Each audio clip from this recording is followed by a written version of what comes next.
Bismillahirrahmanirrahim. Assalamualaikum warahmatullahi wabarakatuh. Bagaimana kabar anakku sekalian? Saya yakin kalian sehat walafiat, semangat selalu, belajar selalu, meskipun kita belajar dari rumah kita masing-masing.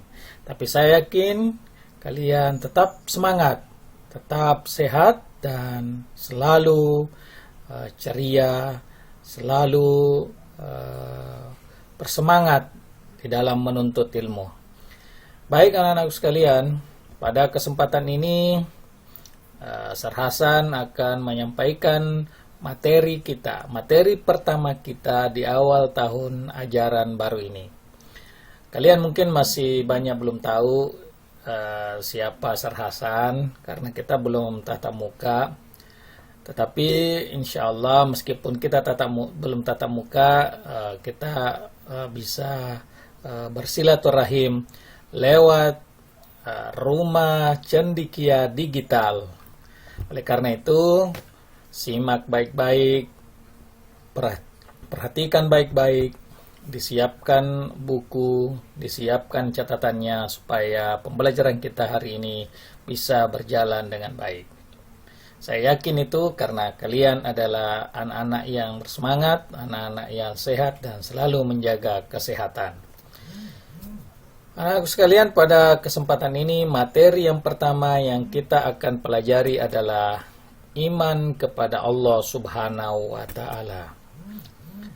Sar Hasan yakin kalian sudah mempelajari ini di sekolah sebelumnya, di SD, tetapi di SMP ini kita akan belajar kembali tentunya dengan materi yang mungkin sedikit lebih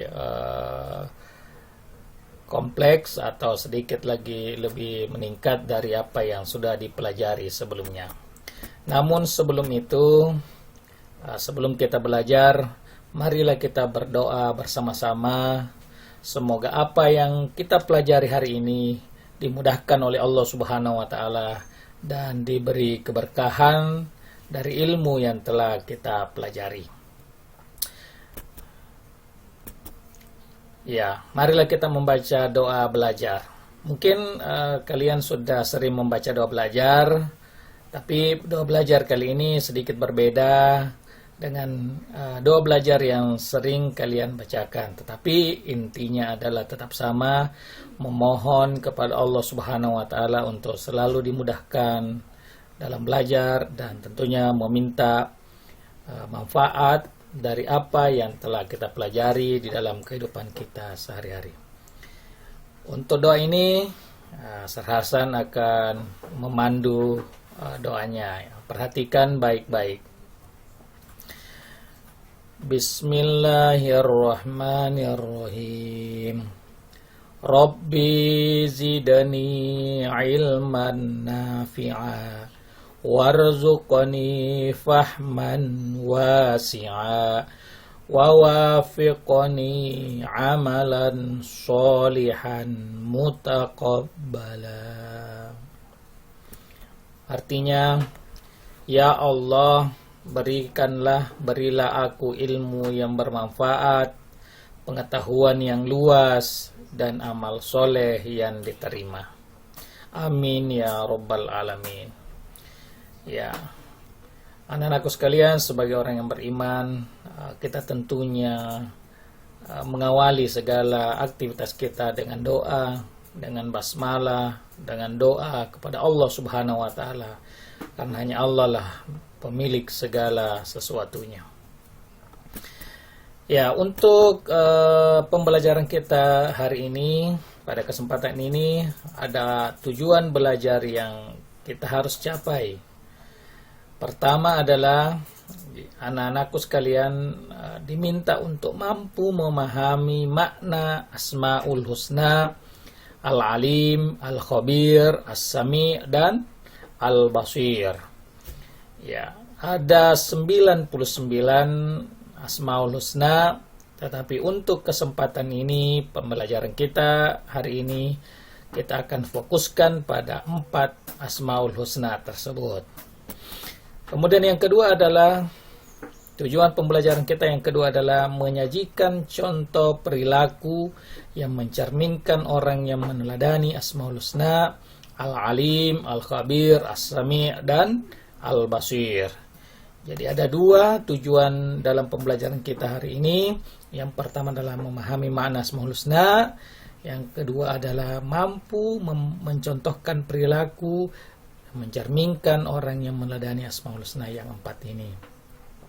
Dan tidak kalah pentingnya, meskipun tidak tertulis di sini, adalah bagaimana bisa menjadi sifat kita. Mampu kita menjadikan keempat nama Allah ini bagian daripada sifat yang ada pada diri kita masing-masing dalam kehidupan sehari-hari. Nah, oleh karena itu bagaimana ini bisa dijadikan sifat kita dalam kehidupan kita? Mari kita menelaah secara bersama-sama. Yang pertama adalah kita harus pahami dulu apa itu makna iman. Hasan yakin kalian sudah mempelajari ini waktu di SD, makna iman seperti apa, tetapi alangkah baiknya kalau kita mengulangi, mengulangi kembali, menelaah kembali, mempelajari kembali, mendalami kembali apa makna iman itu sebetulnya. Jadi iman itu adalah tasdiqum bil qalb wa taqrirum bil lisan wa amalun bil af'al. Jadi iman itu adalah dibenarkan dalam hati. Jadi iman kita percaya. Jadi iman secara bahasa adalah percaya. Iman secara bahasa adalah meyakini. Apa yang diyakini dalam hal ini karena kita belajar iman kepada Allah berarti kita meyakini, mempercayai akan adanya Allah Subhanahu wa Ta'ala. Nah, setelah kita yakin, maka keyakinan itu dibenarkan dalam hati kita. Nah, setelah itu dibenarkan dalam hati, maka kita ucapkan dalam lisan kita. Ucapannya seperti apa? Ya syahadat. Asyhadu an la ilaha illallah. Aku bersaksi bahwa tidak ada Tuhan selain Allah. Namun perlu diperhatikan anak sekalian, banyak teman-teman kalian itu salah dalam pengucapan syahadat. Nah, ada yang mengucapkan seperti ini. Asyhadu an la ilaha illallah. Nah, sampai di situ. Nah, ini syahadat yang salah.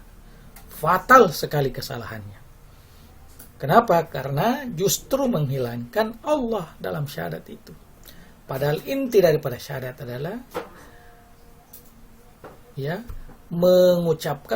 kita ucapkan bahwa kita percaya akan adanya Allah. Nah, kalau seperti tadi syahadat yang salah itu justru menghilangkan Allah. Kita coba lihat artinya. Asyhadu an la ilaha illallah. Aku bersaksi bahwa tidak ada Tuhan kecuali. Illa itu bukan Allah. Illa itu artinya kecuali. Jadi hati-hati. Asyhadu an la ilaha illallah. Ada kata Allah di belakangnya. Baru sempurna. Hati-hati ya. Nah, kemudian setelah kita ucapkan dengan lisan dengan baik, tentunya kita usahakan untuk mampu menerapkan dalam kehidupan sehari-hari. Kita buktikan syahadat kita. Bagaimana membuktikannya? Yaitu tadi melaksanakan sholat, puasa, zakat dan semua ibadah-ibadah yang diperintahkan oleh Allah Subhanahu wa Ta'ala, dan mencoba menghindari segala larangan-larangan Allah. Kalau kita sudah melakukan ini, berarti kita sudah membuktikan bahwa ada Allah yang selalu memantau pergerakan, perbuatan dan perkataan kita. Baik anak-anak sekalian, sekarang mari kita memahami makna Asmaul Husna. Apa arti dari Asmaul Husna? Mungkin kalian sudah sering mendengarkan ya kata-kata Asmaul Husna. Asmaul Husna artinya nama-nama Allah Subhanahu wa Ta'ala yang baik. Nama-nama Allah Subhanahu wa Ta'ala yang baik. Jadi ada namanya Allah. Nama-nama itu punya arti yang baik. Menurut Rasulullah Sallallahu Alaihi Wasallam, Asmaul Husna berjumlah 99. Nah, namun pada kesempatan ini, seperti yang saya sampaikan tadi, kita akan fokus pada 4 saja dulu pada semester ini. Nah, dalilnya apa? Dasarnya apa? Nah, Al-Quran menjelaskan kepada kita dalam surah Al-A'raf ayat 180 bahwa Allah Subhanahu wa Ta'ala mengenalkan nama-namanya yang baik dengan firman-Nya sebagai berikut. Perhatikan, simak ya baik-baik. Yang punya Al-Quran boleh dibuka Al-Qurannya, surah ke-7 Al-A'raf ayat 180. Perhatikan. A'udzu billahi minasy syaithanir rajim. Bismillahirrahmanirrahim. Walillahil asmaul husna fad'uuhu biha wazarul ladzina yulhiduna fi asma'ihi sayujazawna ma kanu ya'malun.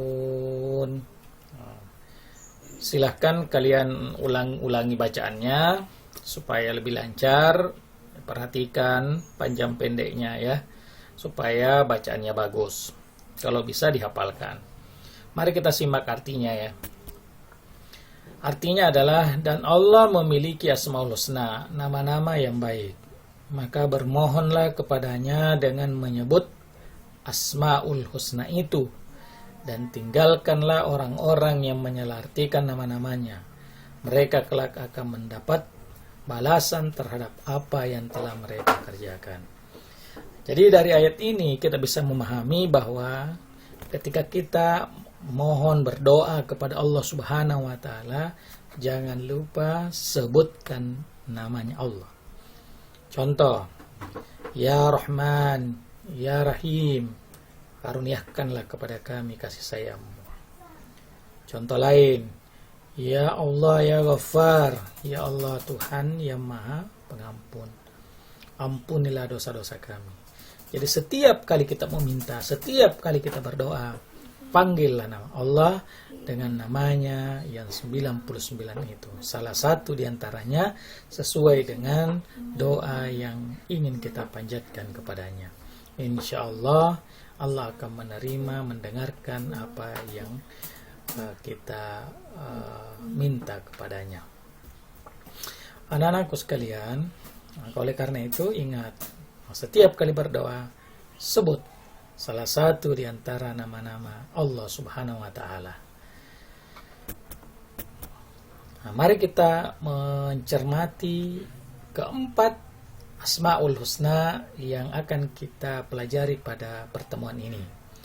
Yang pertama itu adalah Alim. Al-Alim artinya Maha Mengetahui. Allah adalah Zat yang Maha Mengetahui. Tidak ada yang lepas dari pengetahuan Allah Subhanahu wa Ta'ala. Siapa yang lahir, siapa yang meninggal pada hari ini, besok, lusa, minggu yang lalu, tahun lalu, minggu depan, bulan depan, tahun depan, tidak ada yang lepas dari pengetahuan Allah Subhanahu wa Ta'ala. Allah pasti mengetahuinya. Karena Allah maha luas pengetahuannya. Jangankan yang meninggal, satu daun pun yang jatuh dari pohon, itu Allah pasti tahu.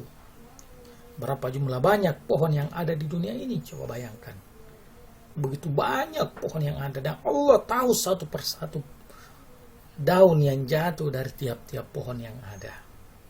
Begitu luas pengetahuan Allah Subhanahu wa Ta'ala. Ya. Maka oleh karena itu, kita sebagai penuntut ilmu, setiap kali kita belajar, mohonlah, berdoalah kepada Allah supaya dikaruniakan ilmu pengetahuan. Karena sumber daripada ilmu pengetahuan itu dari Allah Subhanahu wa Ta'ala. Kemudian yang kedua, nama Allah yang kedua adalah As-Sami', Maha Mendengar. Jadi Allah itu adalah Zat yang Maha Mendengar. Mendengarkan segala apa yang ada di muka bumi ini, mau itu yang terucap maupun yang tidak terucap di dalam hati, Allah pasti mendengarnya. Jadi jangan pernah kita menyangka bahwa Allah tidak mendengarkan kalau kita berbisik. Subhanallah, Allah pasti mendengarnya. Jadi hati-hati dalam berbicara, hati-hati dalam bertutur. Jangan sampai ada yang kita ucapkan, lalu itu kemudian salah dan mengandung dosa, maka Allah akan mendengarkan itu semua dan malaikat akan mencatat segala apa yang kita ucapkan. Kemudian yang ketiga adalah al-basir. Artinya adalah maha melihat. Jadi Allah maha melihat. Ya, Allah melihat segala apa yang ada di langit dan yang di bumi. Ya, tidak ada yang lepas dari penglihatan Allah. Maka oleh karena itu, karena Allah maha melihat, hati-hati dalam berbuat. Karena Allah pasti melihat apa yang kita lakukan. Dimanapun kita bersembunyi, dimanapun kita melakukan sesuatu, di benteng yang tertutup sekalipun, Allah akan tahu apa yang kita lakukan. Jadi jangan pernah beranggapan bahwa tidak ada yang melihat kita dikala sunyi atau dikala kita akan melakukan kejahatan. Karena dimanapun kalian berada, kita berada, Allah tidak pernah lepas dari pantauannya terhadap kita.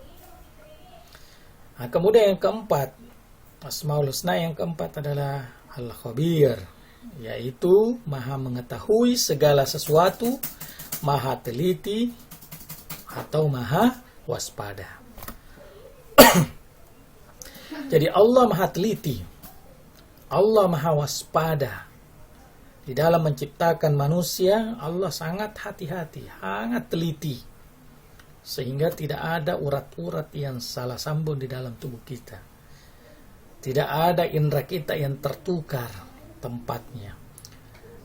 Tidak ada mata yang di belakang, hidung yang di depan, atau lubang hidung menghadap ke atas. Tidak ada sama sekali. Itulah ketelitian Allah. Berapa banyak ciptaan Allah yang tercipta setiap harinya.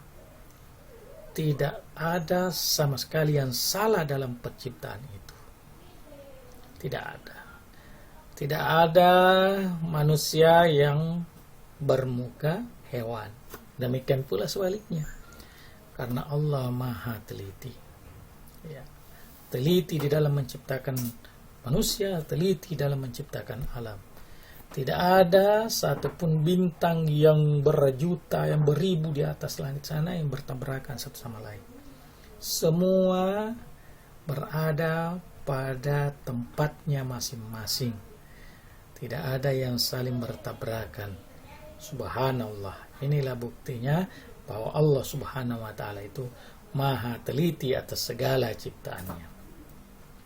Anak-anakku sekalian, itulah penjelasan singkat terkait dengan Asmaul Husna ya, yang kita pelajari pada hari ini, yang kita batasi pada 4 saja.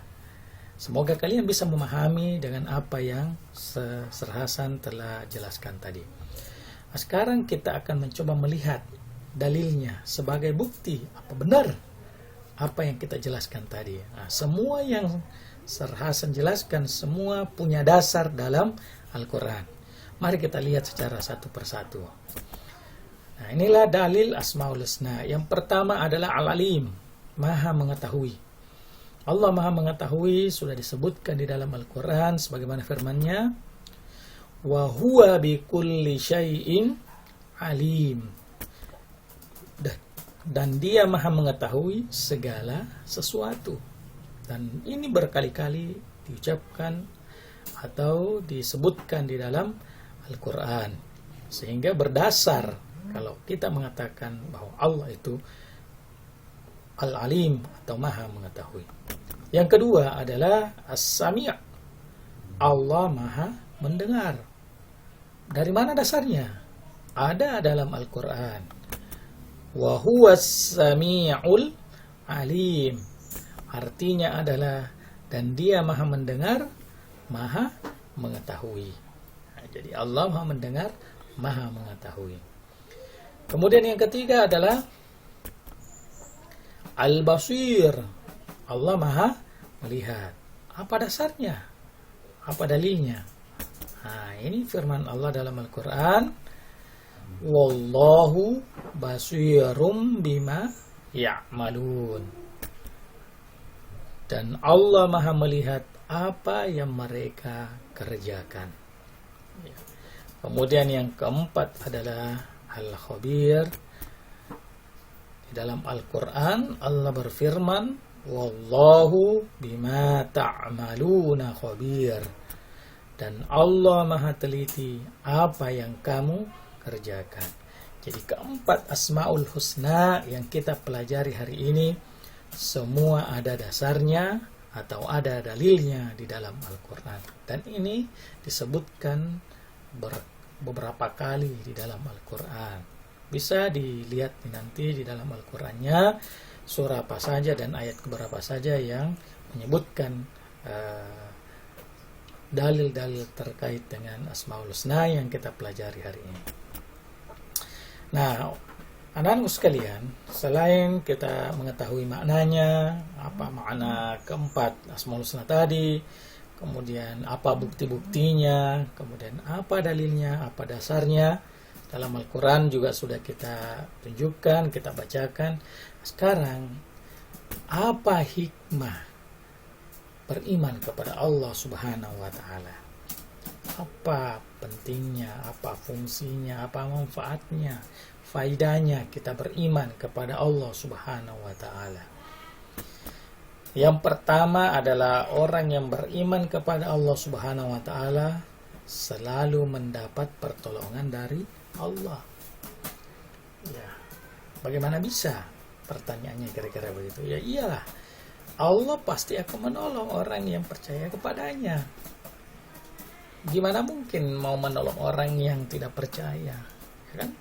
Hanya orang yang percaya kepada keberadaannya yang Allah tolong dari segala masalah, kesulitan, dan musibah yang dihadapinya. Nah, orang-orang yang percaya ini sudah pasti akan berdoa, meminta kepada Allah karena dia yakin akan keberadaan Allah yang Maha Penolong, yang Maha Penyayang kepada hamba-hambanya. Ini. Nah, sudah pasti juga Allah akan memberikan pertolongan kepada hamba yang memohon pertolongan kepadanya. Hikmah yang kedua adalah hati menjadi tenang dan tidak gelisah. Jadi orang yang percaya kepada Allah, yakin akan keberadaan Allah, pasti hatinya tidak akan pernah gelisah. Kenapa? Karena setiap apa yang mereka sudah lakukan, kalian misalnya belajar dengan sungguh-sungguh, setelah belajar dengan bersungguh-sungguh, semua diserahkan kepada Allah Subhanahu wa Ta'ala. Hasilnya, insya Allah hati kalian akan tenang dan tidak gelisah. Berbeda dengan orang yang tidak mempercayai akan adanya Tuhan. Hatinya pasti selalu gelisah. Sudah berusaha dengan sekuat tenaga, sudah mengeluarkan modal yang begitu banyak, ternyata usahanya tidak menghasilkan apa, bahkan rugi. Banyak orang yang bunuh diri gara-gara seperti itu. Karena kenapa? Karena dia tidak mempercayai akan adanya Tuhan, percayai akan adanya Allah Subhanahu wa Ta'ala. Yang ketiga adalah sepanjang masa hidupnya tidak akan pernah merasa rugi. Iya. Orang yang beriman kepada Allah melakukan segala sesuatu itu niat karena Allah. Dia ikhlas karena Allah. Jadi selain dia mendapatkan keuntungan dunia, dia juga akan mendapatkan pahala di akhirat. Jadi tidak akan rugi dunia dan akhirat. Oleh karena itu anak-anak sekalian, setelah kalian mempelajari ini, Sar Hasan berharap kalian bisa memahami iman kepada Allah, bisa menerapkan iman ini yang ada dalam hati kalian dalam kehidupan kita sehari-hari di dunia ini. Baik anak sekalian, untuk mengetahui keberhasilan pembelajaran kita pada kesempatan ini, Sar Hasan meminta kalian untuk menjawab beberapa pertanyaan berikut. Kalau toh nanti ada yang belum jelas, silakan kalian memutar ulang video ini, kemudian bisa membuka buku paketnya, dibaca lebih jelas lagi, detail lagi, lebih dipahami lagi, ya, supaya kalian bisa mendapatkan penjelasan lebih banyak dari buku yang ada di kalian semua. Untuk lebih memperdalam atau mengetahui keberhasilan pembelajaran kita ini, marilah kita mencoba menjawab pertanyaan berikut ini. Maka oleh karena itu, siapkan buku tugasnya, ya, dicatat baik-baik, kemudian dicari jawabannya. Jadi tidak perlu harus seperti jawaban yang ada di buku atau di penjelasan tadi, tetapi bisa juga memberikan jawaban sebagaimana yang kalian pahami. Pertama adalah, apakah arti al-alim? Yang kedua, uraikan satu dalil tentang as-sami'. Kemudian yang ketiga, tunjukkan satu bukti bahwa Allah Al-Basir. Satu bukti, ya, kalau Allah itu Al-Basir. Kemudian yang keempat, kemukakan satu contoh perilaku meneladani sifat Allah Al-Khabir. Berikan satu contoh yang berbentuk perilaku meneladani sifat Allah Al-Khabir. Jadi silakan dijawab keempat ini. Setelah dijawab, bisa dikirimkan atau difotokan, kemudian dikirimkan kepada guru agamanya masing-masing. Baik, anak-anakku sekalian, sebagai pelengkap penilaian, kalau tadi itu adalah penilaian pengetahuan, maka berikut adalah tugas mandiri yang menjadi penilaian untuk nilai keterampilan kalian. Jadi silahkan membuat satu tulisan dalam bentuk cerita pendek yang menyajikan contoh perilaku yang mencerminkan orang yang meneladani Asmaul Husna. Jadi satu cerita kira-kira menjelaskan atau menceritakan tentang orang yang meneladani Asmaul Husna yang keempat tadi. Jadi bisa dipilih salah satunya, ya. Bisa Al-Alim, bisa Al-Khabir, bisa As-Sami'. Silahkan dipilih yang mana mau diceritakan dari keempat Asmaul Husna tersebut. Saya kira cukup sekian pembelajaran kita hari ini. Sar Hasan berharap semoga kalian bisa menyelesaikan tugas-tugas yang menjadi tugas pada materi ini, dan segera dikirimkan dan di store ke guru agamanya masing-masing. Jangan ditunda-tunda, ya, karena kalau menunda pekerjaan itu akan menjadi menumpuk, dan kalau sudah menumpuk, saya yakin kalian akan menjadi susah atau kesulitan dalam menyelesaikannya. Jaga kesehatan, jaga semangat, dan semangat selalu, ya, meskipun kalian berada di rumah. Baik, anak-anak sekalian, semoga bermanfaat pembelajaran kita hari ini. Semoga video ini membantu kalian bisa memahami pelajaran kita. Dan kalau ini bermanfaat, silakan jangan lupa di like dan di subscribe. Terima kasih atas perhatiannya. Mohon maaf kalau ada yang kurang, dan kalau itu ada kelebihan, dan baik itu datangnya dari Allah Subhanahu wa Ta'ala. Demikian saya kira, lebih kurangnya mohon dimaafkan. Wassalamualaikum warahmatullahi wabarakatuh.